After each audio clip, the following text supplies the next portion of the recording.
Another quick hybrid tutorial for you. Here I've opened a card I want to use, which is actually from the 2022 May kit, and I want to tie it into the colours of this year's May kit. So I want the colour to be more this jadey green.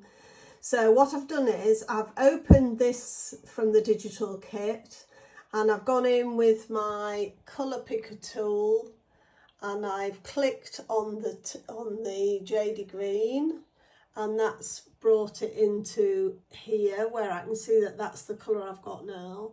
And then I'm going to switch to my paint bucket tool, and when I go back to the card that I want to change the colour of, if I try to just fill in the background, it won't work, because if you can see, the background is slightly distressed.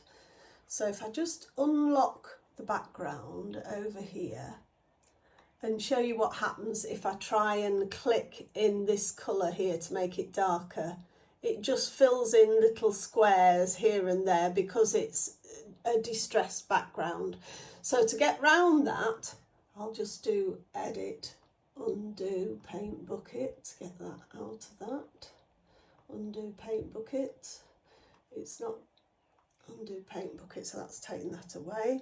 So what I'm going to do is I'm going to click on the magic wand tool and I'm going to click on the card so that it highlights all the white. I just clicked once in the on the words and it's highlighted all 4 of the words, and then I'm going to go up here and I'm going to go layer, new, and I'm going to go layer via copy, or layer via cut would work, and it makes a new layer over here in the layers palette. And that, if I hide the background, is just where the words would be.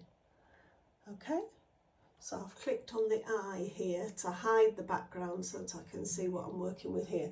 So now I've got the word panels here, and I have got a background here that I can colour. So if I go back over to my paint bucket and click, oh, didn't pick up the paint bucket,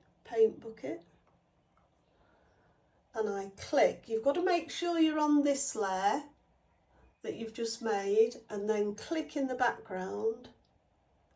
It should go to the new colour. And then if I unhide the bottom layer,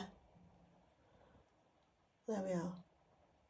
So I can now print that out in the colour that I want, which is what I've done here. Slightly different colour on the screen to it is on the printer. That was a paler one I did as well. If you want it a bit paler, what you can do in here is when you're on this layer, you can go into this opacity here, and you can click and hold this slider and bring it down, and as you bring it down it makes it paler. So I've done a couple just to see which one I want, but I think I'm going to go with the darker one. Hope that helps.